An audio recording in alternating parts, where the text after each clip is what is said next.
If you wanted to start a ketogenic diet and get yourself into ketosis, it's important to find out what you're eating and what you can and can't eat. Now, a lot of people get confused with protein, fat, and carbohydrates. Make sure that your carbohydrate levels are very low. Your intake is low. Around 5% should be coming from carbs. About 20% of your calories should come from protein and 75% come from fat. Now, to give you an easy example, if you've got a lean piece of chicken breast with no skin on it, that would be a lean source of protein. But if you had a piece of steak or lamb, for example, that's a lot fattier, so your fat content would be a lot higher.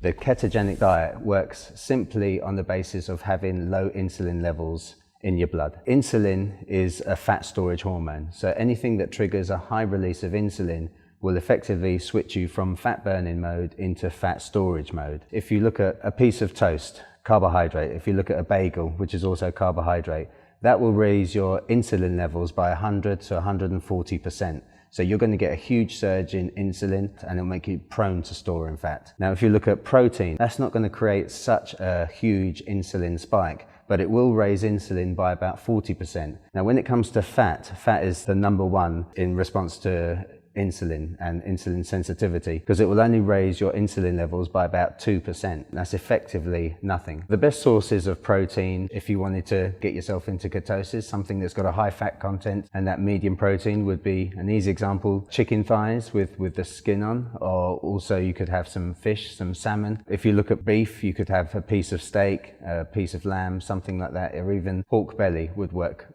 particularly well for this diet. A small amount of your calories will come from carbohydrate, about 5%. Now, this shocks a lot of my clients initially. They think, oh my God, I can't live without carbs. But it's actually quite easy if you know how. If you look at a carbohydrate content of something like a salad or greens, broccoli, cauliflower, things like that, it's actually very low. So you can have a reasonably sized bowl of any of those foods and you could fill yourself up and also have your fatty meat or your fatty fish to the side. So that would be your carb content. Of course, with a ketogenic diet, you can help yourself to the salad cart. You can help yourself to things like feta cheese, olive oil. You can have all the leafy vegetables. But one thing that catches out a lot of my clients, and they don't realize at the time, is actually quite high in carbohydrate. Things like beetroot. Beetroot is a very high glycemic index carbohydrate, so it's very sugary. Although it's very good for you, it's still very sugary. And things like sweet corn, so you can pile on a load of sweet corn on your salad thinking, well, I'm being really healthy, sticking to my keto diet, but of course your carbohydrate content is going up. The clue is in the name, sweet corn, so of course it's sugar. Not all carbs are the same. To give you an easy example, if you look at a banana and you look at an apple, and I said mash that banana up, it would take you literally a couple of seconds to mash it up, because it's pretty much pre-digested. It's a load of sugar all in a gooey form. Now, if I gave you that fork and I said, right, now mash that apple up, you'd be there for quite some time trying to dig into it and trying to mash it up. And of course that's what happens in the stomach. When you eat a banana, it's giving you one massive load of sugar all in one go. So of course your body's going to recognize there's a load of sugar in one go. Your pancreas is going to release insulin. Insulin levels go up, and that is what typically is a high glycemic index carbohydrate. Now, if you look at an apple, you'll digest it. It'll go into your digestive system and it will take many hours for that to digest. So your body will be getting a slow release of sugar, and it's that slow release of carbohydrates that keeps your insulin levels low, and it keeps you in that fat burning mode for even longer. There are numerous benefits to a ketogenic diet. One of the main benefits, and the main reason that I have a ketogenic diet, is for energy levels. Because of my work, I have to be up very early in the morning. I start work at 5:30, sometimes 6 in the morning. And one, I can't be bothered to make breakfast. I don't really want to eat that time in the morning. It suits me fine to not eat, to do intermittent fasting. I'll have a coffee, which will be high fat. Of course, it's Kerrygold grass-fed butter, coconut oil in it, and these fats will keep me satisfied. They'll stop my hunger cravings, and they'll also give me tons of energy. A lot of people find it hard to believe that if I'm not eating carbohydrates, how on earth can I have so much energy? But I'll give you an example. If you've got 1 gram of protein, that will give you 4 calories. If you've got 1 gram of carbohydrate, that will give you 4 calories.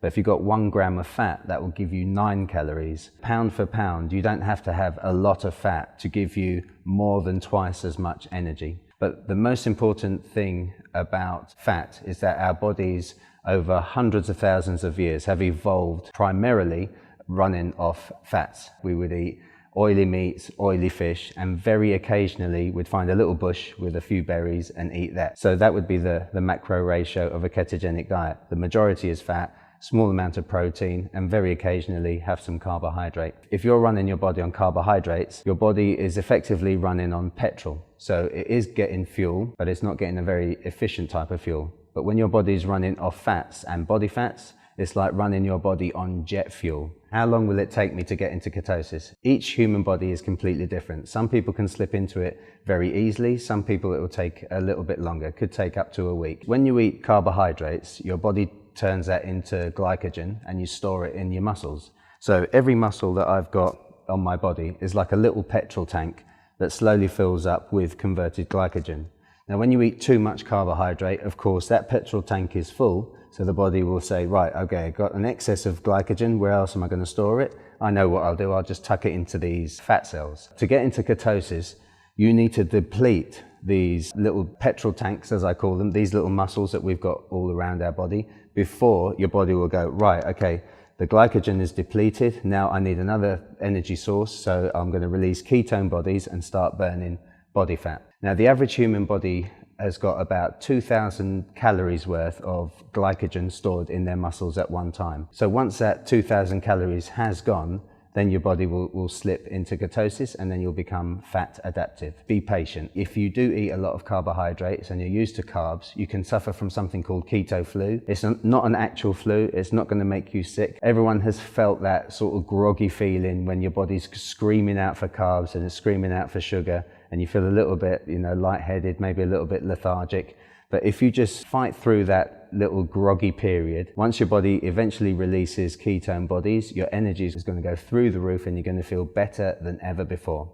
So a lot of people ask me, what about this keto flu? It's not going to kill you. It will just make you feel a bit groggy, maximum a couple of days. Your body is not stupid. It knows that it wants carbohydrates, so it'll give you some sugar cravings. It will be asking you, right, I want some sweets, I want some chocolate.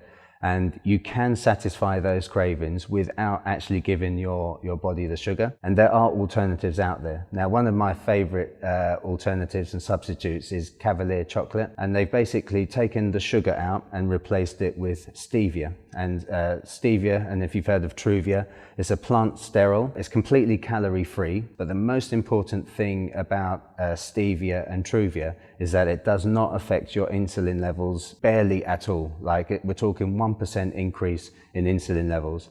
Now, to give you an example, if you were to have some sugar, that would increase insulin by about 140%, sometimes even more. You can satisfy cravings. Look for sugar-free stuff, but avoid aspartame, avoid saccharin, avoid other sweeteners, and just stick to Truvia and stevia, and then you know for sure that your insulin won't be affected and you're not going to get an excess of calories. Now, some people in the past have said to me, and they've emailed me and they said, I've tried this ketogenic diet and I found that I was very tired and I was very lethargic. Is this the keto flu? And I asked them, how long has this been happening? And they say, oh, well, I've been doing this ketogenic diet for about 2 weeks now. That, unfortunately for them, is not the keto flu.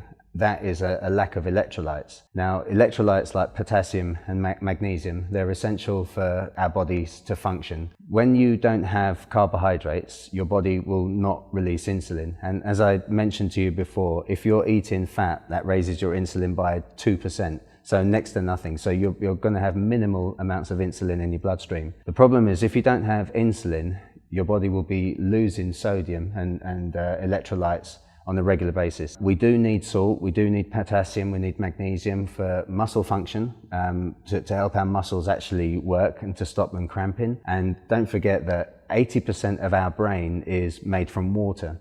So if you're dehydrated and your body's not holding on to water because you haven't got enough electrolytes, your brain's not going to function properly. So of course, if your brain doesn't function properly, then you'll be getting feelings of lethargy, tiredness, you'll be getting muscle cramps. In the morning, I take potassium and magnesium, and that will make sure that your energy levels stay high and also that your muscles don't cramp when you're working out. A lot of people are interested in what supplements I personally take, and I do take a lot of tablets, but the most important things for me to take on my diet is potassium. I take magnesium. I also sprinkle pink Himalayan salt on all my food, which isn't a supplement, but that obviously is going to be providing me with extra magnesium, extra potassium, which is natural in pink Himalayan salt. I take ZMA at night time to help boost testosterone. I also take vitamin D. I take a high quality omega-3, T17 PROMiXX by PROMiXX, which is a testosterone booster and also helps elevate human growth hormone levels. I take that before bed. For my digestive system, I take Super 8 Udos Choice, which is a probiotic. I take one of those tablets a day, and that just keeps everything working tip-top. Probiotics are basically bacteria. They help your digestive health, they help speed up your metabolism and help you get rid of waste that gets stuck on the inside walls of your digestive tract. Now, what happens if you eat processed food, you eat a lot of red meat, that food can get stuck in your digestive tract, so it gets stuck on the inside walls. Some probiotics will die in the stomach acids, but this one I take, the Super 8 Udos Choice, it guarantees a delivery of bacteria to the part where it's needed. People ask me all the time, okay, so this ketosis, how do I know? You know, do I turn green? Do I turn blue? What happens to me? So you can use a urine strip, which of course you wee on, and then that will tell you if you're in ketosis. There's also a breathalyzer that you can purchase, and that will tell you if you're in ketosis. The main way I feel whether I am or not is my energy levels. I ask myself, am I full of energy? And I say yes. Have I got zero appetite? Have I got no interest in food or sweet things whatsoever? And if the answer to that is yes, I know for sure that then I'm in ketosis. I do intermittent fasting every single day. Alcohol, everyone loves alcohol. That's the #1 question I get asked from anyone that I do a diet plan for. You could have 6 gin and tonics to 1 pint of beer. One thing that I would definitely recommend to anyone watching this is, first of all, ascertain what body type you are.